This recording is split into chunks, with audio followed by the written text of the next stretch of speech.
Hi everyone, and welcome back to Be Inspired, a podcast that Blue Balloon Theatre have put together for you guys to, you guessed it, be inspired by a whole bunch of creatives from all walks of life. And today we've got the wonderful Adam Martyn on. If anyone follows us on Instagram, you will have seen Adam Martyn appear on one of our IG lives, or several. But welcome, Adam, and it's lovely to have you on. For anyone that isn't aware, Adam is my partner, so this is gonna be like waxing lyrical. Couples episode. So I guess the best place to start really is for anyone that might not know who you are. Do you want to tell us a little bit about yourself and just what you do? Sure. So I am the son of Noel Edmonds. No, I'm joking. I'm not. I haven't worn the best shirt to try and disprove that today, to be honest. But I'm Adam Martyn. Like Becca, I'm an actor. I'm a singer. I try to be a bit of everything because I think you have to be.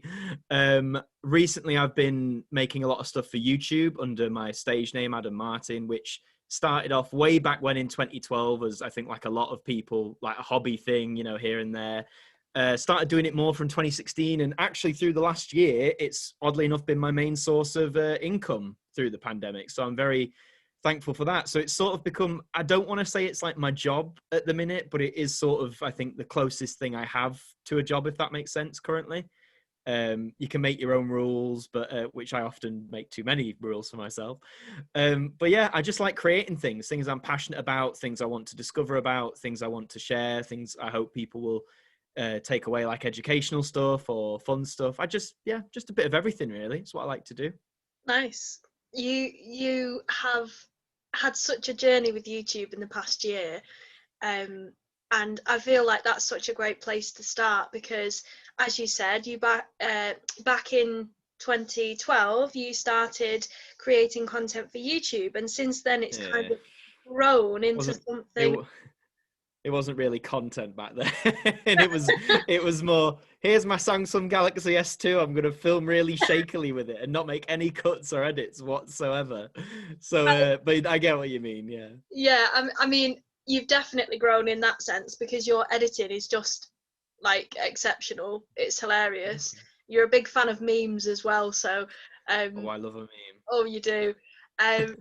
So yeah, I mean, I personally have seen your growth when it comes to creating content for YouTube, but I kind of wanted to speak to you about it and ask you about what your experience has been like in the past year because of obviously COVID and things, and how much time you've had to put into it really, and the fact that you've seized that opportunity 100%. Yeah. I mean, when COVID hit at the end of March last year, which is mad that at the time of recording, that's nearly a year ago now. For those who don't know, I was 2 days away from starting a brand new musical tour called No Horizon, and I was going to be playing the lead character. It was all very exciting for all of us, but, you know, for me as well. And we were in Tech Week in good old Barnsley. And we were on our second, I'll try and be quick with it, but based on the first night after rehearsal, it all went well. But that was when Boris made his announcement, not locking down, but saying, I don't think you should go to theatres sort of thing. So we were a bit like, right, what does that mean for us? And then the next day we went in as normal, but about midday, about lunch, they came in and said, we can't continue. It's not safe, which is, you know, the right decision. So I came back home to lovely Doncaster and was like, right, what do I do now? I think as a lot of us did when we first locked down. And at that time, I'd only been doing, I think, maybe one video a week on the channel, if that, because of No Horizon rehearsals. You know, I couldn't dedicate much time to it. So I went full out, as you said. I started doing it daily, which was never the plan, by the way. I never said I'm going to do daily uploads because I was always a bit scared of that, because obviously getting a video out every day is so much more difficult than I think people give it credit for. But I think because I had so much free time, I was able to, you know, do 3 or 4 videos in one day and pre-plan them. So it just sort of became that way. And I did daily uploads from April to January this year, which is insane. I uploaded a video every day for 9 months. Like, it's honestly, I look back and I'm like, it's so mental. And I've gotten the chance to do so many new things on the channel too. Like I launched my own podcast, AMTV Radio, which this one might appear on. Hint, hint. But yeah, I've always, I mean, as I'm sure a lot of us do, we all love a good podcast, and I just love chatting with people like we do now. Not even necessarily about one specific thing. I just love talking, as Becca knows full well by now.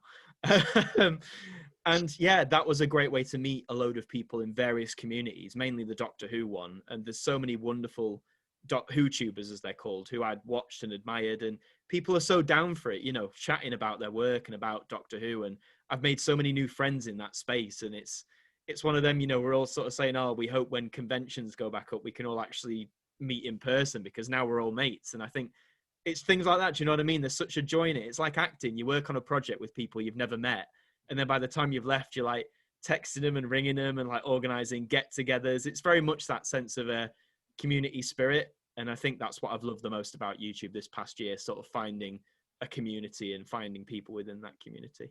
Definitely. I had this exact conversation with you the other day, I think, because I was saying how many people you'd met through doing met over a screen, through doing AMTV radio, and that in itself has grown into something, I mean, far beyond what you probably expected, I would imagine.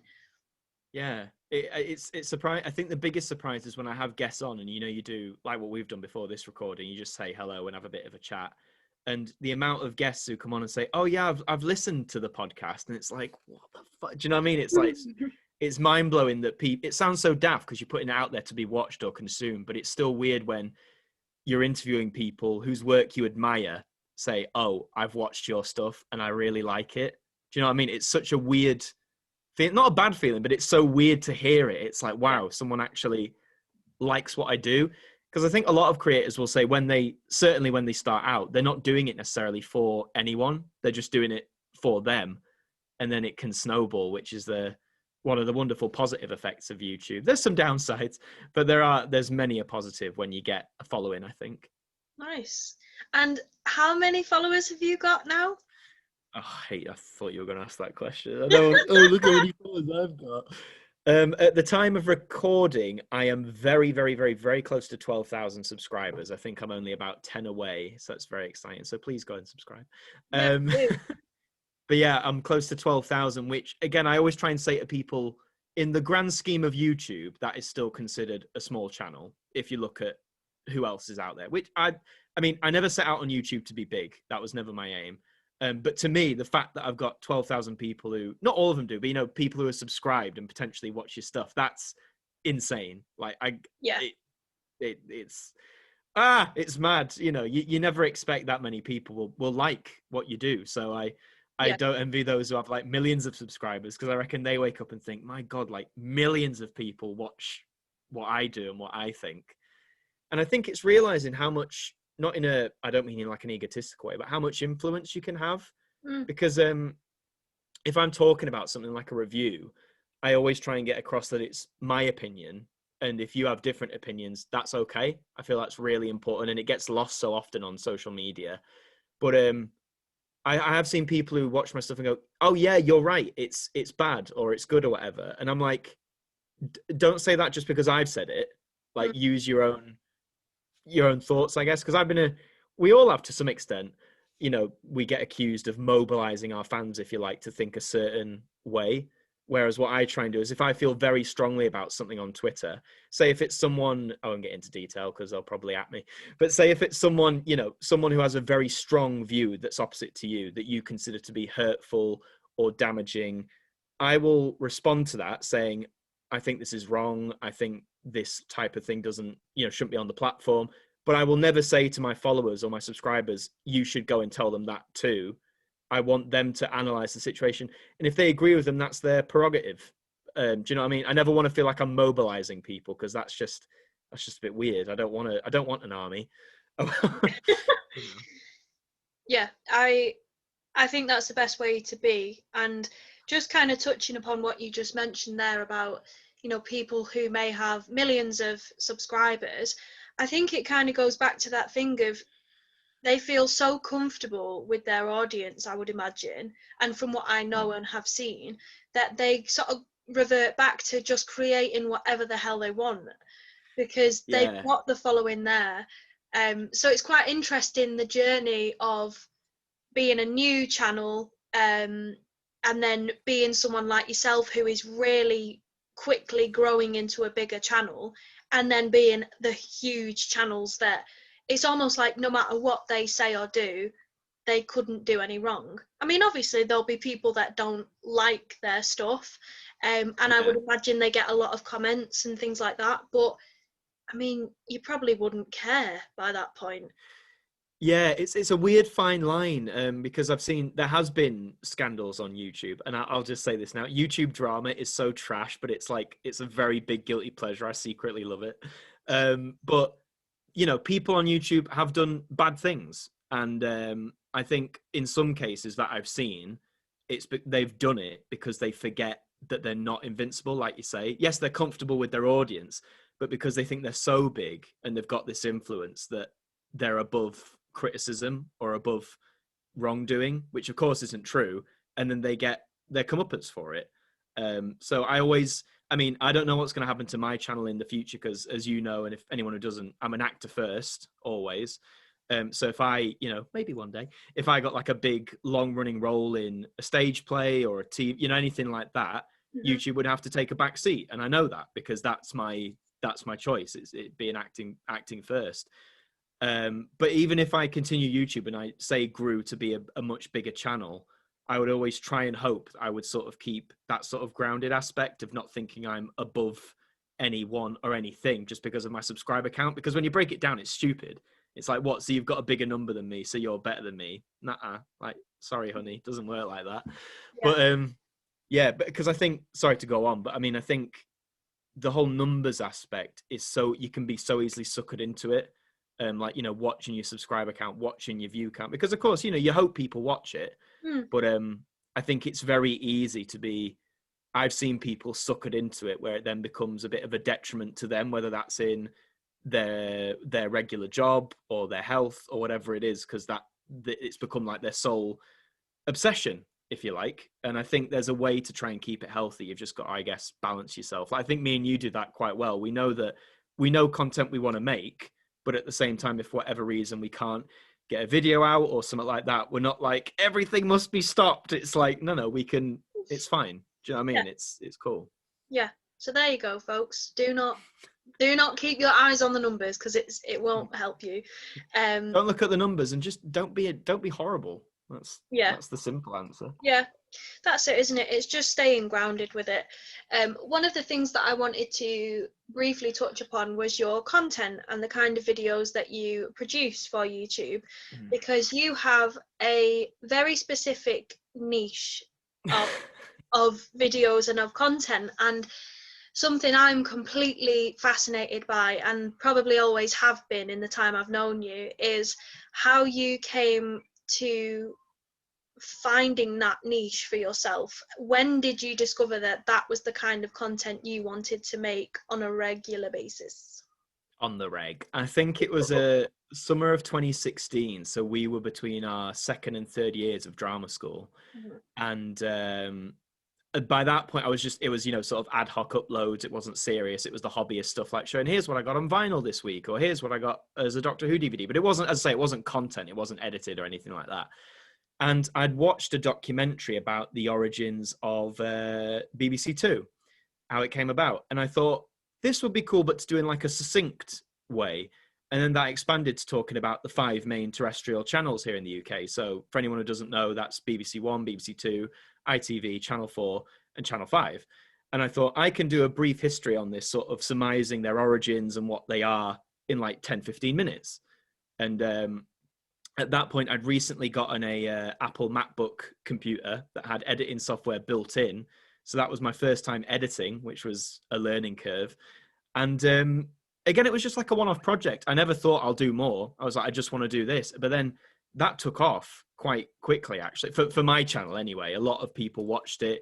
People were subscribing. And I thought, okay, there's a market for this. And very quickly, I made more videos in that brief history style. I did one on Who Wants to Billy? Who wants to be a Billy? Who Wants to Be a Millionaire? I did one on the PlayStation 1. Casualty, I did one on, just whatever I was passionate about, really. And people watched them and seemed to like them. So I thought, okay, well, maybe I'll just make some regular content then. And I started doing that, and it was sort of all over the place. But the big niche I think you're talking about was in early 2018 when I first debuted the ident review. What's an ident? I hear you cry. An ident, for those who don't know, you know, before programs, it'll be like a little cute sequence with then the company logo. That's an ident. And some lost idents had just been found. It was some BBC Two Halloween idents from the early 90s that for a long time it was believed there were no clips surviving, and then someone found a VHS with them on it, so they got uploaded to YouTube. And I thought, this is cool. I want to talk about this. So I devised the ident review to talk about them, and people really liked it. And I said, oh, I'll do another. And nearly 90 episodes later, here we are. I'm still talking about those pesky little idents. So I'd say that's the biggest niche. And I think it was just more surprising how many people were interested, because I knew I was interested. I didn't know why, but I was like, I like this. But loads of people seem to have an affinity with it. And I think the astonishing thing is people like me, people who didn't grow up in the 70s or 80s, but are fascinated by that presentation, that technology, even though it wasn't part of our childhood, we feel somewhat connected to it. And I think that's what surprised me. So I still try and make ident content now, but as you said, I try and make whatever I feel passionate about. So Doctor Who, idents, now that's what I call music, millionaire, just whatever I want to make. I try and stick by that, but YouTube's a bit difficult with its algorithm, as I'm sure you know, where basically, for those who don't know, if you have a string of videos, say if I made 10 ident videos in a row that all did really, really well, the algorithm's like, right, he makes this kind of content and this is what gets views and we'll promote that. But then if I made a Doctor Who video in the midst of that, they'll go, hang on, this isn't what he normally does, so we won't promote that as much, and then it doesn't get as many views because people aren't aware of it. So it's a tough system to be creatively free. And I think you can only do it, as you said, when you're at the start of your channel, or when you've got like 50 million subscribers and you can do whatever the hell you want. I feel at this stage now, where you're sort of growing, but you're still considered small, it's probably the hardest to do that, be creatively free, because you partly want to feed the algorithm, but you also don't want to do content that you're not passionate about. Yeah, no, I completely agree. It's I can completely vouch for that, even being a very tiny channel at the moment. My YouTube journey so far has been really interesting, and I think it's yeah, you're right. Ultimately, everything you're saying is right. I make content that I'm very passionate about, but I've seen it in the short time that I've been properly YouTubing.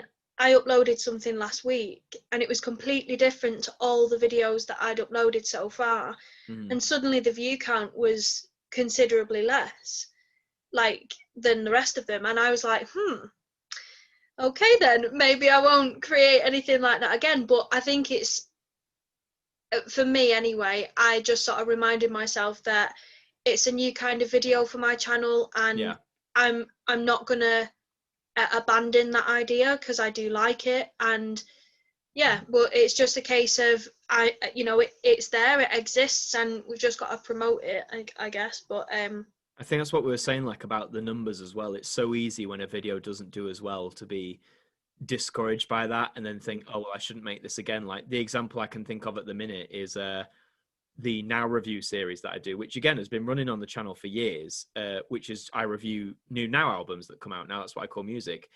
They don't do that well, not really, not view-wise, but I make it because I've always been passionate about the Now series and I want to talk about it. So, but there have been many times where I've thought, oh, maybe I'll just not bother, who'll miss it, sort of thing. But no, I think you have got to, if that passion's there, you've just got to stick to your guns, you know. Yeah, definitely. There you go. Stick to your guns, guys. So, I mean, we've talked a lot about YouTube so far, and it was something that I did want to discuss with you, because I think, like I said before, you really seized an opportunity to create more content and put loads more time into it last year because of COVID. I kind of wanted to speak to you about acting as well, and sort of your journey with that, how you came to train and things like that, and what your journey has been like since you graduated. Sure. So acting, it wasn't what I always wanted to do. The first thing I ever wanted to be was an astronaut when I was 4. But then I had to have the conversation, Adam, your eyes aren't all that good, so you probably will never be an astronaut. But yeah, I was 9 when I got into acting. It sounds so cliche, but God's honest truth. It was from the revival of Doctor Who that got me into it. I saw Christopher Eccleston, big up, big up. And yeah, I think I was fascinated with the concept of this man is playing someone else. Because I think, when you're that age, I watched a lot of cartoons and animations, but I'd never really sat down to watch a drama, like with real people. So I was like, right, so he can be this person. He can be whoever he wants to be. That's cool. I want to do that. And then my first performance was as Scrooge in a year 5 or 6 production of Christmas Carol, which for some reason there's some video footage of it floating around, and it's so cringe to look back on now. There's no technique, people. There's no technique. Yeah, so I just, from there was where I sort of, I guess, like nurtured it, and I did all the things a lot of people do, like Saturday drama club or whatever, and all that stuff, and then auditions, and I was very lucky to be accepted at LIPA, the Liverpool Institute of Performing Arts, in my first year of auditioning. So when I was 18, it's always a funny story. I was put on the reserve list, which at that time you didn't know whereabouts on the list you were, did you? You didn't know whether you were near the top or near the bottom or whatever. And I had an offer from LAMDA for their foundation course, but you had to pay for that one.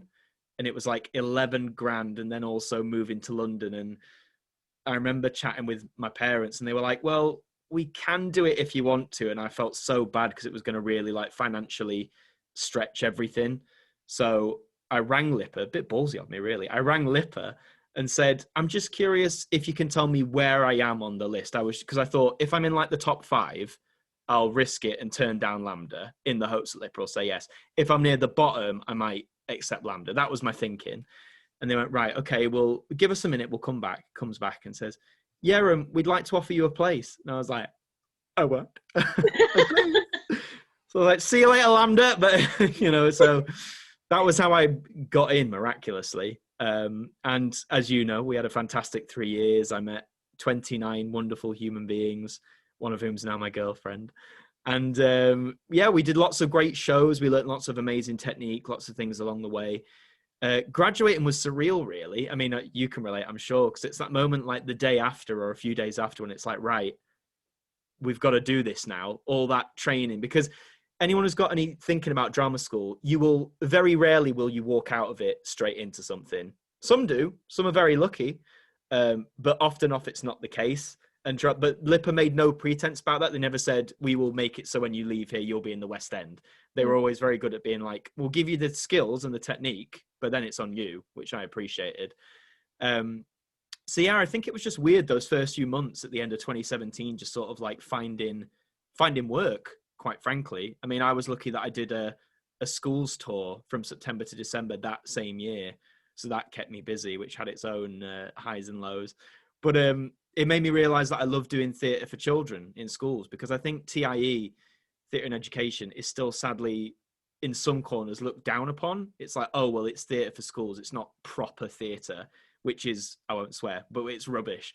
Because, kids, it's always the next generation. If you don't provide kids that experience, who's going to carry it on? Because, I mean, when I was a kid, we maybe had 1 or 2 trips to the theatre, but we went into schools then, and, teachers would be like, oh, thank you. The kids never get the chance to see theatre. Some of them have never seen theatre before. And these are kids who are like 11, 12, 13. And to me, that's mad. So I think TA has a very important place in this industry. And if you look down on it, stop it. There. Stop it. But yeah, since graduating, it's, I think, as you can say, it's highs and lows, because, I mean, I don't have an agent personally, never have. And it's not bothered me per se. I mean, it's high, if you have an agent, yes, you are more likely to maybe get auditions for certain things that you wouldn't do without, or vice versa. I think call it greedy. I've always just enjoyed pocketing everything I earn, so I don't like giving any of it away. So It's not greedy. You know what? It's a very valid point. And I think for young actors that may not be as aware of the process of getting an agent and what it's like, you know, you do pay commission, dependent on your agent, of course. You do pay commission on jobs that you get yourself. yeah, So, for example, I've been with my agent now for over 2 years, the one that I'm with now, and I have a great relationship with her. But it is in my contract that any job I get for myself, I give my agent a commission from that. Now, a lot of people would have a problem with that, but it's just one of those things that you have to do as an actor with an agent. yeah, But it's never really bothered me because I do have, like I said, I've got a very good relationship with my agent, and there are certain instances dependent on the job where she won't ask for commission. So I think it's just building that trust between yeah. the actor and the agent, and just being completely open. And yeah, I mean, you never know whether you'll be able to pocket all of it or not, but Yeah. yeah, it's I also think that for anyone listening who's either in the industry or wants to get into it, um, lean into anything that's unique about you. And in this case, I mean specifically disabilities, because I'm visually impaired to an extent. Again, it's one of those hidden things. I might not look it. I might just look like you're every other white male, but I do have visual impairment to a degree. And when I was a kid, and growing up, it's one of those things when you're filling in forms. I was always advised not to put it down because you had less chance of being, oh, he's got a disability. So, the world was different back then. Whereas now, I'd say share it, do it. I've applied for jobs and just said, yes, I've got a visual disability, and it's helped. It's in some cases got me jobs, which sounds daft, but it's absolutely true. I mean, the musical I was going to do, I mentioned earlier, No Horizon, the lead character is blind, and they said in the audition, we want someone who is either blind or visually impaired. I wouldn't have got that. Well, I might not have got it for other reasons, but one of the reasons I wouldn't have got that job would have been if I had normal vision. So there are jobs out there for you if you have a variety of disabilities. I think the industry, thankfully, is changing to embrace those things more positively than, oh, right, you're in a wheelchair, so we're probably not going to cast you, sort of thing. I mean, there are still blips, of course there is. And there are still people who shirk the system or don't handle it well.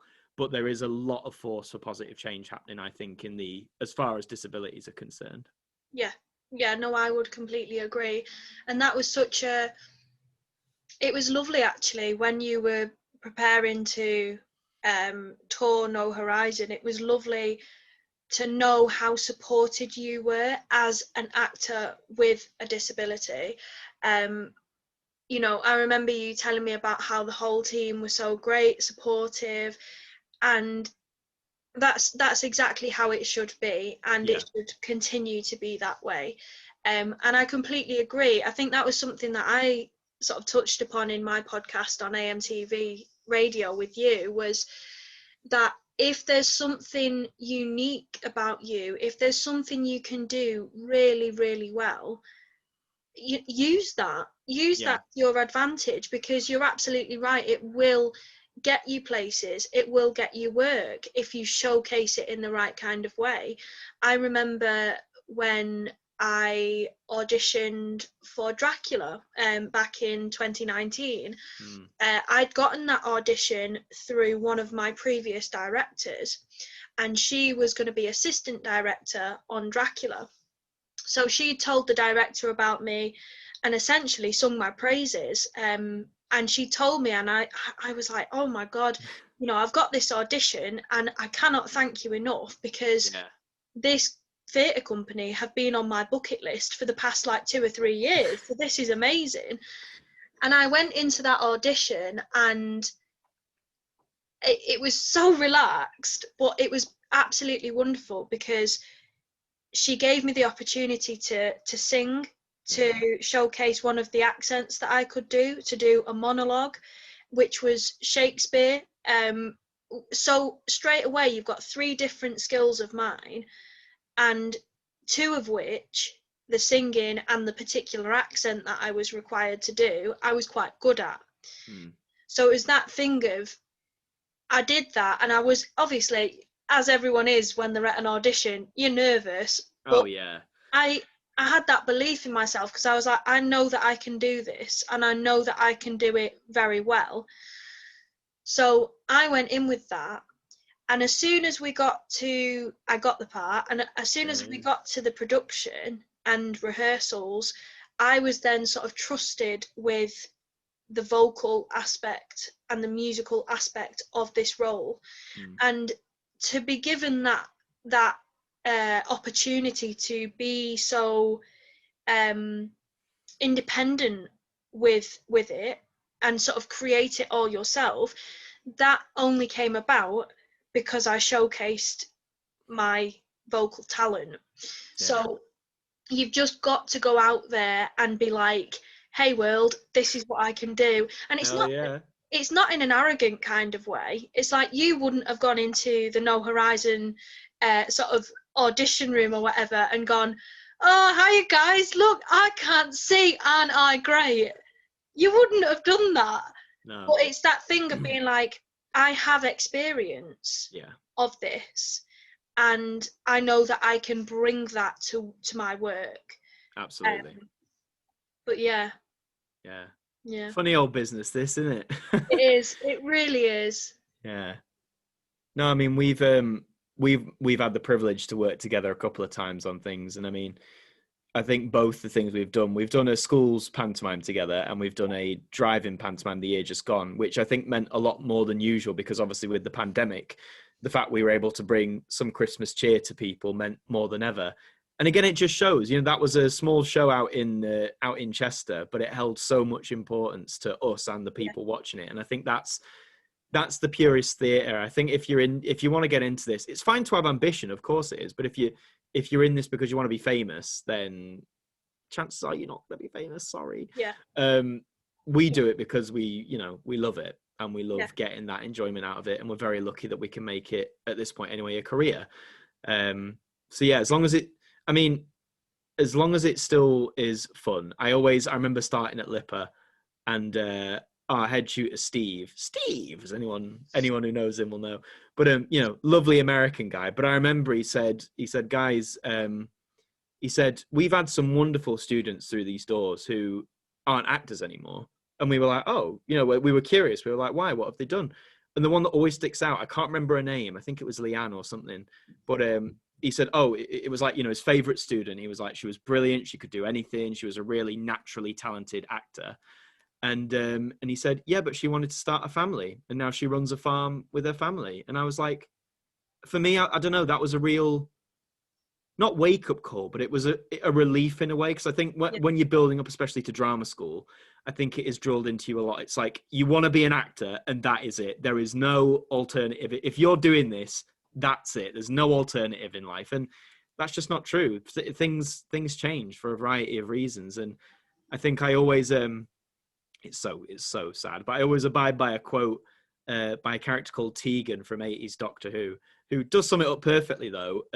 When she leaves the TARDIS, she says, when it stopped being fun, just give it up. And it stopped being fun. And I think because acting is such fun for me, that's what I not live by, but I have it there. I'm like, if it ever stops being fun, maybe not give it up permanently, but just step back. And I think, sorry, I'm going on many tangents here, but that is, for anyone listening, it's okay to step back. Again, I think that is something in the industry where once you're in it, if you take one step out, you're not coming back in. I think that's a massive thing that is still stigmatized. Is it true to a degree? Sadly, yes. I'm not going to pretend it doesn't exist, because for some people, sadly, they have had that experience and it does exist. But I have also known people who have taken a year, 2 years to do whatever it is they wanted to do, travel, start a family, do something else, and then come back into it. And there's jobs there for them. So I think just, if you do want to step out, don't be afraid or ashamed to do that. If it's right for you, if it's going to help you whether it's your health or your lifestyle, whatever, do it. Because I would argue there's more of a chance that if you step back in, you'll be able to do something. Yeah. That's my PSA.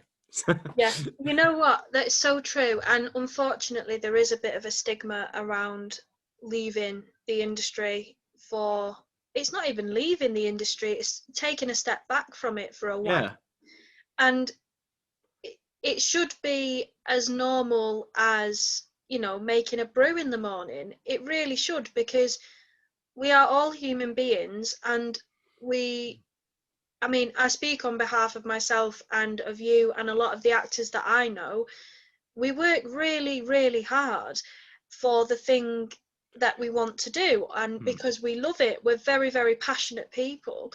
And so to give so much of yourself over to a craft and not always receive the best kind of responses or work, it can be very, very tiring. I know for me personally, I mean, you know this, I have an incredible amount of anxiety, and in the past I was diagnosed with depression as well. So I'm very aware of that, and I'm very aware that with what's happened in the past year, for example, I've had very bad bouts of those things mentally.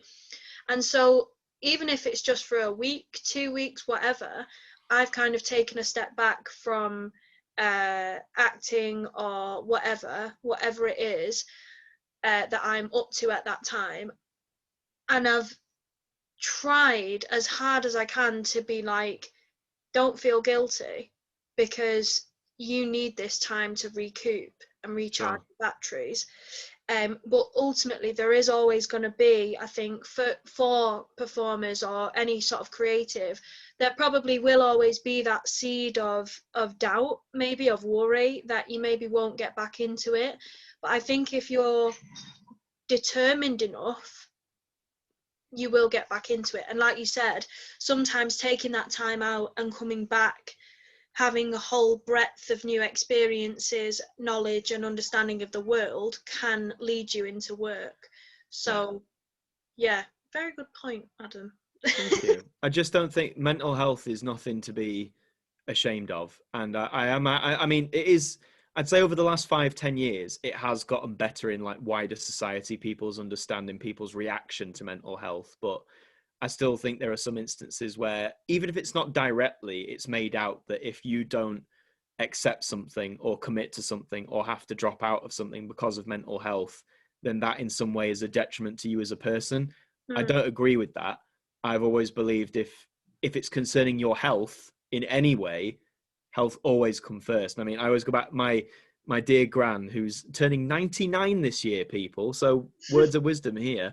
She always said, your health is your wealth. And she's absolutely right, because if you don't have your health, then, well, I doubt you'll be able to do many of the other things you want to do in life without that. So, yeah, I mean, I've had to drop out of projects before because of various mental health reasons. And whenever I've, had to send that email, which, we don't like doing, of course we don't, but I've always tried to say to myself, this isn't your fault. Like, just be honest, and they'll react how they react. And I'm happy to say that in my experience, those people have been very understanding. I haven't had I know people who have had bad experiences, and I feel for that, because again, you shouldn't stigmatize mental health, really. But yeah, I just think it's important that it's touched upon every now and then in the industry, because I think there are peaks as well where it's just sort of forgotten about. Yeah, I would agree. And just to sort of second what you've just been saying, I too have had to step away from a job because of bad mental health, partly because of what was going on with the creative team as well, and the dynamic between myself and them. And it's a horrible position to be in, but ultimately, you're completely right, your mental health comes first. In that situation, I knew that the right thing to do was to step back from it. And I knew that I wasn't enjoying the process, I wasn't looking forward to anything. Ultimately, I knew that I wouldn't get anything, I wouldn't learn anything, or gain anything from this process or performance. And I think it was when I was that honest with myself that I sort of said to myself, right, I know what I need to do now. I need to get in touch with the director and I need to have a very honest conversation. Yeah. And it, like I said, it's very, very difficult, especially if you're having that conversation in person. Yes. But I am a firm believer that honesty is the best policy. And if you can have those conversations and be true to yourself, then it, you know, it should not affect you later down the line. Absolutely. I know some people say, oh, well, I don't like saying this or that. And like honesty, for some things, it can be difficult, obviously, depending on the subject. But I think you just have to try as much as you can to believe that in the long run, at least, it will be the best thing to do. So yeah, always be honest, people. Always be honest. Don't do bad things. Don't be horrible. Again, don't be a horrible person. Don't be a horrible person, okay? I'm refraining from using stronger language. So, but yeah, Oh, no, I think people get the idea of what I'm getting at. But yeah, absolutely. Yeah, smashing. Well, two things that I wanted to ask you before we wrap the podcast up is, first of all, do you have any sort of motto or mantra that you live by that brings you back down to the ground when you need it, or that lifts you up when you need it? Sure. So for acting, I'd say my motto is I'll try anything once, because I think that's important. You might think, oh, I could, as an example, you might think, oh, I could never do a musical, but it's like, well, have a go. And if you can't, you can't, you can. So I always try and like to do new things, even if they scare me a bit. I think that's important in acting. For life in general, I don't have a specific motto. I'd just say, as long as I keep busy creatively, as long as I'm keeping in tune with those I care about, like yourself or close friends, and as long as I'm finding the positivity in everyday life, then I'm happy. Because I mean, obviously in the last year, there's been a lot to be negative about, quite rightly, not saying you can't be. It's been a very negative year, the past year. So even more so, I think I just followed by that. I kept busy, I kept in touch with those I loved, and I looked for regular little bits of positivity, whether that was going for a walk or reading a book that I'd always wanted to read, or listening to an audio drama, whatever that is for you. Just look, they are there. Just look for those moments that bring you some joy and some calm, because I think now more than ever, they will be helpful to you. Definitely. Amazing. And my final question is there anything that you've watched or read or listened to, or anything in general that makes you feel positive or happy, that you would recommend to other people? I realise that it's a very similar question, but no, I get it. Yeah, especially with like lockdown and COVID and that, we've had a lot of time on our hands. And I'm very I like when people recommend things to me during this time, because it makes me feel like almost happy in a way, because it's like, oh, I've got something new to try. Yeah, absolutely. Well, I don't know how much I can disclose about this yet, but at the time of recording, I'm working with For Inclusion, who is a division of Channel 4 who focus on diversity and inclusion within the industry, which of course is very important and very much needed as well. I won't get into it too much, but part of this freelance job is watching a lot of Channel 4 programs that celebrate LGBT people.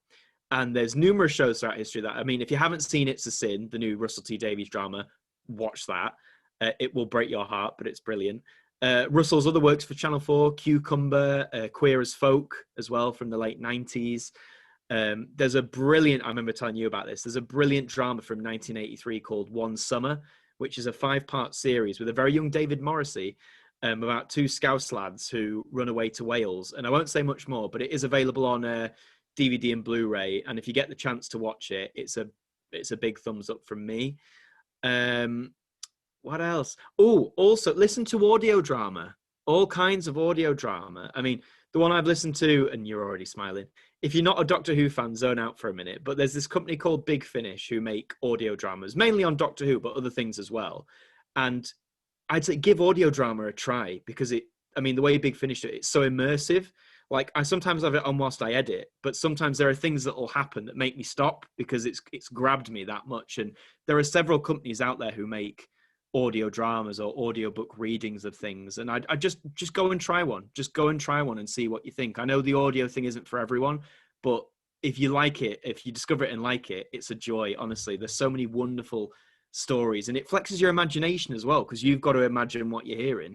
So on that sense, just audio drama in general, go and listen to some. I think if you look around, there might be some for free. I'm sure the BBC will have some radio drama available for free. I think if you're on Audible, the Amazon thing, I think if you sign up, you get to download one free book, I think.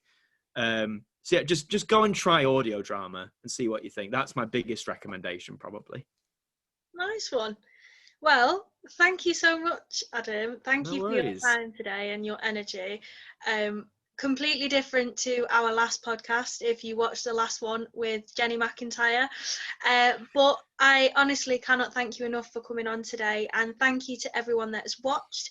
If you enjoyed this podcast, leave a like, leave a comment, and both myself and Adam will meet you down there for a little chat. Yeah, we will. And finally, subscribe to Blue Balloon Theatre's YouTube channel if you haven't already, because we're creating loads of amazing content for you guys.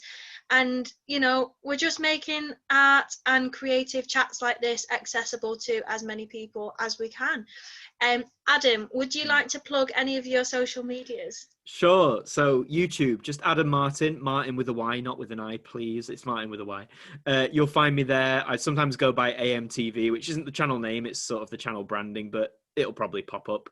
Head over and check out my stuff there. And just on Twitter, Adam Martyn Actor on Twitter. You can give me a follow and see the rubbish I post day in and day out, but some important things too. So yeah, just Twitter and YouTube would be the main ones I'd say to keep in touch with me. And yeah, go and subscribe to Becca, subscribe to Blue Balloon. Do that. Do it right now. Go on. Do it. Go on. Well, thank you for that. No worries. And yeah, like I said, thank you so much. Thanks, everyone. And we will see you at the next podcast. See you later. See ya.